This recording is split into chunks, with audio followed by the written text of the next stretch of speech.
All right, picture this: a room full of nuns meowing like cats, a high school erupting in a synchronized twitching fit, and an entire village laughing themselves into oblivion.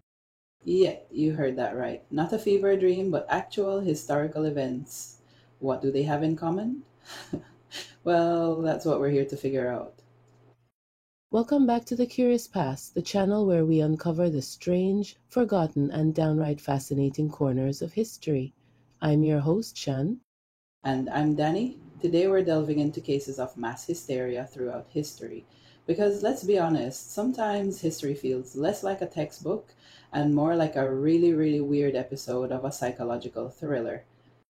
We're talking about events that make you go, wait, did that actually happen? From medieval dance-a-thons to modern-day twitching epidemics, we're peeling back the layers of collective madness and trying to figure out just what the heck was going on.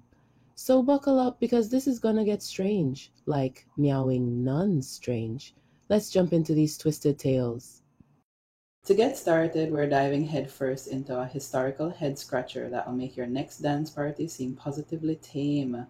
We're talking about the dancing plague of 1518. Yeah, you heard that right. A plague of dancing. So, imagine this. You're strolling through the streets of Strasbourg in 1518. It's a typical summer day, as typical as it gets in the 16th century. Maybe you're haggling for some slightly questionable cheese or trying to avoid the overflowing gutters, and then you see it. A woman, Frau Trophia, just starts dancing. Not like a jig or a polite waltz. No, this is full on, frantic, foot stomping, arm flailing. I haven't slept in days dancing. And she doesn't stop for days, weeks even. Now you'd think that would be enough, but oh no, this is just the warm up. Now, Strasbourg, back then, wasn't exactly known for its vibrant nightlife, more like surviving another day in a plague-ridden city life.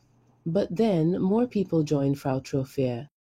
Not like, oh, that looks fun, let's join in. More like, I can't stop my legs, send help, but also cha cha cha. Within a week, dozens were dancing. Within a month, hundreds. They danced in the streets, in their homes, some even danced themselves to death. Just a casual Tuesday in 1518. The authorities were clueless. Doctors, priests, and city officials all scratched their heads. First, they thought it was some kind of divine punishment. Must have been those late night raves we didn't ban, they probably muttered. Then they decided it was a hot blood issue, like too much dancing juice. So their brilliant solution: more dancing. Yes, you heard that right. They built a stage, hired musicians, and basically threw a forced dance-a-thon. If they want to dance, let them dance themselves out, they reasoned. A logic that, in hindsight, was questionable. And dance they did. People collapsed from exhaustion, heart attacks, strokes. Some just dropped dead mid twirl. It was like a medieval mosh pit from hell, but without the moshing, just the hell. Imagine the paperwork for the coroner: cause of death, excessive footlooseness. Now, the theories about why this happened are, shall we say, varied. Some say it was stress-induced psychosis, a collective breakdown from the sheer misery of the era. Others point to ergot poisoning, a fungus that grows on rye and can cause hallucinations and muscle spasms. And then there's always the divine curse angle, because why not? It's the 16th century, anything goes. Here's the kicker, though: it wasn't a one off. There are other accounts of dancing plagues throughout medieval Europe. Smaller, sure, but still unsettlingly similar. Like, was there a medieval dance craze we missed? Are we sure there wasn't a secret dance cult? Were they trying to open a portal by doing the electric slide? I have questions. And speaking of dance crazies that were less fun and more existential dread, let's talk about Tarantism. This was a contagious dancing fever that swept through parts of Italy and southern Europe, kicking off as early as the 13th century. Basically, people believed they'd been poisoned by a tarantula or, get this, a scorpion. Yeah, two for the price of one on the venom front. Now, the cure was to dance, and not just any dance. They'd bust out a tarantella accompanied by specific music, all in the hopes of shaking that venom right out of their system. It was a summer-only kind of affliction, too, which makes you wonder if it was the heat or the spiders that were the real culprits. Here's where it gets really weird. People would suddenly start dancing, sometimes after a perceived bite or sting, but get this, others would join in, convinced their old spider bites were being reactivated by the heat or the music. And it wasn't just dancing. We're talking about tying themselves up with vines, whipping each other, pretend sword fights, downing gallons of wine, and diving into the sea. You know, just a regular Tuesday in medieval Italy. And the symptoms? Headaches, tremors, twitching, visions. Sounds like a really bad night out, right? Oh, and they apparently hated the color black. And women were disproportionately affected. Because, of course, they were. Interestingly, a study in 1959 by religious history professor Ernesto de Martino found that most cases had nothing to do with spider bites. People just thought they were infected or that they touched a spider. It was a mass panic, a collective breakdown with this cure that let them do all the things they normally couldn't. Like, hey, I'm dancing my way out of this venom, and also I'm going to jump into the sea because why not? So, were these isolated incidents, or was there some kind of underlying shared psychological phenomenon at play? Were people just more prone to collective hysteria back then? Or were there factors we just don't understand today? Because, let's be honest, the idea of entire regions spontaneously breaking out into a dance induced, well, whatever that was, is just unsettling. What can we take away from the dancing plague of 1518? Well, for one, never underestimate the power of a good beat, even if that beat leads to your untimely demise. And two, history is weird. Like, really, really weird. Next up, we're hopping over to France, where we've got a story that'll seriously make you question what peaceful even means, especially when it involves a medieval convent. Prepare for some historical weirdness that'll make you rethink your next quiet moment in a library. Or, a place where nuns are supposed to be. Nunning. We're talking about the medieval French nuns who, for reasons still debated by historians, decided to communicate exclusively via meows. Yes, meows. Picture this: a peaceful, secluded medieval convent in France. You'd expect serenity, perhaps some chanting, the rustling of habits, maybe the gentle scratching of a quill on parchment. What you wouldn't expect is a chorus of meows, like a full on feline symphony. But that's exactly what happened. A convent for a period of time was overrun by, well, human cats.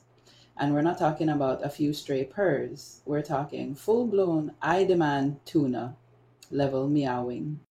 Now, details are a bit fuzzy, as you can imagine. Medieval records weren't exactly known for their detailed accounts of, shall we say, unconventional behavior, but the gist is this. One day, one nun, just one, decided to start meowing. Not a little meow here and there, but full on unapologetic cat behavior. And if you think that's weird, buckle up because it gets worse. Like a medieval game of Simon Says, this meowing thing caught on. Before long, the entire convent was meowing together in harmony for hours at a time. Imagine being a peasant just trying to get through your medieval struggles, and suddenly your local convent sounds like it's been overrun by an army of possessed house cats. Think about it.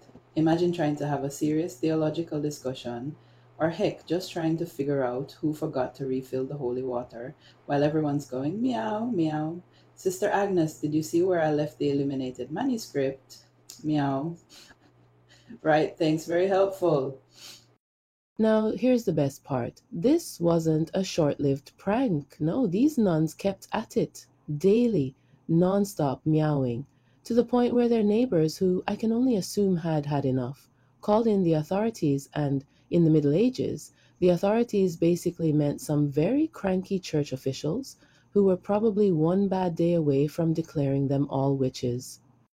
Well, unsurprisingly, the solution to non based cat impressions was brute force. The church brought in soldiers. And let's just say the nuns were encouraged to stop, and by encouraged, I mean threatened. Because nothing calms down a group of distressed women like a bunch of medieval soldiers ready to fix things with violence. That's how you deal with a mass feline identity crisis. Now, the theories about why this happened are, as you can imagine, wild. Some suggest it was a form of mass hysteria, a collective psychological breakdown brought on by the strict and confined life in the convent. You know, a kind of I need to express myself, but in a way that's completely socially unacceptable kind of thing. Back then, convents weren't exactly the chillest places to be. These women lived under extreme discipline, praying all day, following strict rules, and oh yeah, basically having no personal freedom. It's not surprising that the stress, the isolation, and probably some good old fashioned malnutrition all came together in a cocktail of psychological chaos. One nun started meowing, the others followed, and suddenly you've got a full blown feline choir on your hands. Other theories suggest it was a form of rebellion, a way for the nuns to assert some kind of control in a world where they had very little. Like, you want us to be quiet, obedient? Fine, we'll be quiet, obedient cats. Oh, and let's not forget, medieval Europe was a superstitious nightmare. People genuinely believed in things like demonic possession and divine punishment. So, when the meowing started, some folks thought the nuns were possessed by the devil, or maybe had just been hanging out with too many cats. Either way, not great for their reputations. And then, of course, there's the we just don't know theory, which, let's be honest, is probably the most accurate. Because really, how do you explain a convent full of meowing nuns? The most frustrating part is that we will never know the exact cause. Did they just really like cats? Was it the food? Was it a side effect of the incense? Were they just bored? So many questions. Nevertheless, after brute force was introduced just like that, poof, the meowing stopped. Which, if you ask me, is kind of suspicious. Like maybe they weren't possessed by demons, but they were possessed by the overwhelming fear of being burnt at the stake. Just a thought. So, what have the meowing nuns taught us? Well, first, if you ever find yourself in a highly controlled, isolated environment, maybe keep an eye out for sudden cat behavior. It might be a sign that things aren't going great. Second, mass hysteria is wild and not as rare as you'd think. And third, if you ever time travel to medieval France, maybe steer clear of convents. You never know what kind of animal kingdom situation you might walk into. Next, we're heading to Taipei, but skip the tourist traps because we're going straight into a historical mystery. Forget the night markets, this is more creepy back alley vibes. We're talking about the Phantom Slasher of Taipei, a story that's less travel brochure and more citywide nightmare. Imagine this Taipei, bustling, modern, but back in the day, specifically in the early 1950s, post war, a city trying to find its footing. And then whispers start. Not about ghosts or political intrigue, but about a slasher, a phantom slasher to be precise, like a boogeyman but with a sharper edge, and a very real sense of terror. Basically, people are getting slashed randomly in broad daylight by no one. Yeah, you heard me, no one. Welcome to the bizarre tale of the Phantom Slasher of Taipei. So imagine you're walking down the street, minding your own business, maybe thinking about what you're going to have for dinner. Suddenly, you feel a sharp pain on your arm. You look down, and there's a cut. You look around, and there's no one there. No knife, no attacker, no ninja hiding in the shadows. Just you and a mysterious wound. Now, if that happened once, you'd probably chalk it up to bad luck. But what if it happened to hundreds of people? And what if no one could explain it? Yeah, that's where things get interesting. So here's the deal. In the spring of 1956, Taipei was a city on edge. Taiwan was under martial law at the time, and tensions were high. People were already jumpy. Then, out of nowhere, reports started flooding in about mysterious slashing attacks. The victims, mostly women, claimed they were minding their own business when they felt a sudden sting. Some said they saw a shadowy figure, others swore there was no one around. The cuts were usually shallow, but they were everywhere, arms, legs, backs, even faces. And here's the kicker, no one ever caught the slasher. Now, you might be thinking, okay, that's creepy, but maybe it's just a few isolated incidents, right? Wrong. This thing spread like wildfire. People started carrying knives and scissors for self defense. Women stopped wearing skirts, fearing they'd be easier targets. The police were overwhelmed. They set up checkpoints, patrolled the streets, even offered rewards for information. But the slasher? Nowhere to be found. And then the rumors started. Some people said it was a disgruntled soldier, others thought it was a ghost. Because, when in doubt, blame the supernatural. There were even whispers that it was a government conspiracy to keep people in line. But the truth, no one had a clue. Here's where it gets really weird. After a few months, the attacks just stopped. Poof, gone. No explanation, no arrests, no dramatic showdown with the slasher, just silence. So, what the heck happened? Well, some historians think it was a case of mass hysteria, when people get so freaked out that they start imagining things. Like maybe a few people got cut by random objects, branches, sharp edges, whatever, and their brains just went, nope, it's a slasher, definitely a slasher. But here's the thing, mass hysteria doesn't usually leave physical evidence, and there were a lot of cuts. So, was it real? Was it all in their heads? Or was there actually some shadowy figure running around with a razor, laughing maniacally as they disappeared into the night? The most likely explanation, the one that's both boring and terrifying, is that it was a real person or people taking advantage of a city gripped by fear. A few random attacks, amplified by rumor and anxiety, creating a self perpetuating cycle of terror. So, what do you think? Was the Phantom Slasher of Taipei a real person, a collective nightmare, or something even stranger? Two things are for certain, fear is contagious, and the human mind is a master at creating monsters. Hey, next time you're walking down a dark street and feel a sudden sting, maybe don't look around for a shadowy figure, just keep walking. Now, let's delve into a more recent and frankly rather unsettling case of mass hysteria. We're heading to 2007 and into the bizarre world of William Byrd High School's involuntary dance party, or as they called it, the twitching illness. We're talking flip phones, low rise jeans, and a high school where everyone suddenly decided to have a synchronized twitching fit. Yeah, you heard that right. Not a dance craze, not a viral video, but a genuine I can't control my own limbs situation. William Byrd High School in Virginia became the accidental star of a medical mystery that still got people scratching their heads. And twitching? Metaphorically speaking. Now, William Byrd, like most high schools, was probably dealing with the usual drama, homework, questionable cafeteria food. But then, students started developing these weird involuntary tics, head jerks, arm spasms, vocal outbursts, the kind of thing that would make you wonder if someone spiked the punch at the pep rally. Basically, one student's illness started with tremors, dizziness, headaches, the whole shebang. Soon, nearly a dozen were afflicted, and the community? They freaked.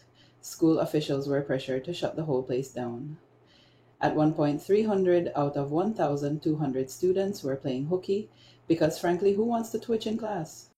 Imagine trying to give a presentation and your head keeps doing a weird bob, or trying to flirt with your crush and you accidentally bark like a seal. It wasn't just awkward, it was unsettling. And it wasn't just students, one teacher even joined the Twitch party. Talk about a synchronized learning experience. Doctors, school officials, even the CDC were completely stumped. They ran tests, they did interviews, they probably had a lot of really confused conversations. So you say your arm just does that? They found nothing. No virus, no toxin, no explanation. Just a bunch of teenagers doing their best impression of a broken robot. And of course, the media went wild. Teen twitching epidemic, the headlines screamed. Suddenly, William Byrd was the place to be if you wanted to see a real life medical oddity. Talk about a yearbook theme.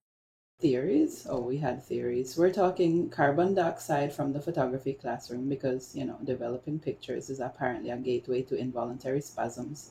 Lead paint because who doesn't love a side of heavy metal poisoning with their algebra? Drugs, always a classic. Chronic fatigue syndrome because being a teenager isn't tiring enough. And my personal favorite, swamp gas and raging hormones. Yes, swamp gas. Just your average Tuesday in Virginia. Some blamed it on stress. High school is stressful after all. Too much homework, too much social pressure, maybe even a collective fear of failing standardized tests. Others pointed to environmental factors. Maybe something in the water? But the most likely explanation, the one that's both boring and deeply unsettling, is mass sociogenic illness. Basically, the power of suggestion. One kid starts twitching, others see it, their anxiety kicks in, and suddenly everyone's doing the involuntary shimmy. It's like a really bad case of peer pressure, but with muscle spasms. The thing is, it eventually stopped, just faded away like a bad fad. The media moved on, the twitching subsided, and William Byrd went back to being a regular high school, with regular high school problems. But the question remains, how does something like that happen? How does a whole school collectively lose control of their bodies? And more importantly, are we sure it won't happen again? Because honestly, I'm a little worried about the next school dance. And finally, we're heading over to the other side of the world to dive into a historical giggle fest that's anything but funny. We're talking about the 1962 Tanganyika laughter epidemic. Yes, an epidemic of laughter. And trust me, it wasn't a barrel of laughs. Imagine this. You're just trying to get through another school day in rural Tanganyika, now Tanzania, back in 1962. You're probably worried about whatever kids worried about back then, and then suddenly someone starts laughing. Not a polite chuckle, but a full blown, uncontrollable, I might just pass out from lack of oxygen kind of laugh, and then everyone else joins in, and they don't stop. For months. Welcome to the weirdest school assembly ever. So it all started in a girls' boarding school in the village of Kashasha. Three students, for reasons unknown, just started laughing. And they didn't stop. Not for a few minutes, not for a few hours, but for days. It was like a comedy show from hell, but without the jokes. At first, everyone thought it was just a joke, typical teenage silliness. But then more and more students started laughing, and not just in one class. It spread like wildfire. The school was in chaos. Teachers couldn't teach, students couldn't stop laughing. Even the principal was caught in a fit of giggles. Imagine trying to teach math while the entire class is in hysterics, or trying to enforce bedtime while everyone's rolling on the floor, clutching their sides. It was chaos. Glorious, baffling chaos. Now you might be thinking, okay, that's creepy, but maybe it's just a few kids copying each other, right? Wrong. This thing spread like a viral TikTok challenge, but way less fun. The school had to shut down. They sent the girls home, thinking it would stop the laughter, but no, it spread to their villages. Soon entire communities were laughing uncontrollably. People were laughing in their homes, in the streets, in the fields. It was like a mass comedy blackout. But no one knew the punchline.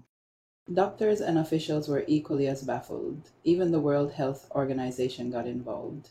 They ran tests, they did interviews, they probably spent a lot of time staring blankly at clipboards, but they found nothing, no virus, no bacteria, no toxin, no explanation.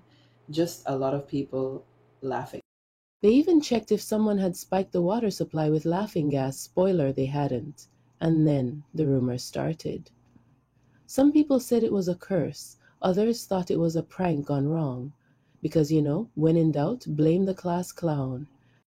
There were even whispers that it was a psychological phenomenon. But the truth? No one had a clue. And the theories? Oh, they were wild. Some suggested it was stress-induced psychosis, the pressure of post-colonial life manifesting as uncontrollable giggles. Others blamed it on social contagion, the power of suggestion, like If they're laughing, I guess I should be laughing too. And then there's the we just don't know theory, which, let's be honest, is probably the most accurate. The laughter lasted for months, even years in some cases. Schools were closed, the businesses were disrupted, and entire communities were thrown into disarray. It was like a real life sitcom, but without the laugh track. And then, just as mysteriously as it started, it stopped. After about 2 years, the laughter faded away, leaving behind a baffled population and a historical head scratcher that still has experts scratching their heads. So, was it real? Was it all in their heads? Was it stress? Was it a cultural phenomenon? Or was there some shadowy figure running around with a laughter inducing ray gun, laughing maniacally as they disappeared into the night? What can we take away from the Tanganyika laughter epidemic? Well, for one, laughter is contagious, but not always in a good way. And two, the human mind is a strange and unpredictable thing. It makes you wonder, doesn't it? Are we sure we're not all just one bad joke away from a full blown giggle fest? So, there you have it, a whirlwind tour through some of history's most bizarre outbreaks of mass hysteria. From dancing plagues to meowing nuns, from phantom slashers to twitching teenagers, and laughter that just wouldn't quit.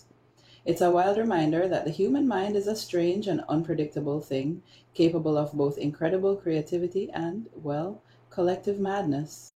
And it leaves us with some unsettling questions. What drives these outbreaks? Is it stress, fear, the power of suggestion?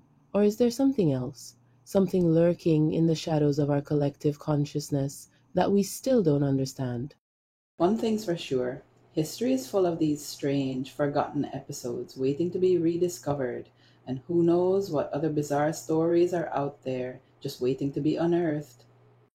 Now, we want to hear from you. Have you ever experienced anything that felt like mass hysteria? Or do you have any theories about these strange historical events? Let us know in the comments below. And if you enjoyed this dive into the weird and wonderful world of mass hysteria, don't forget to like and subscribe for more curious journeys into the past. Hit that notification bell so you don't miss our next exploration into the strange and forgotten. Thanks for joining us on this trip down the rabbit hole. Until next time, stay curious and maybe keep an eye out for any sudden urges to meow.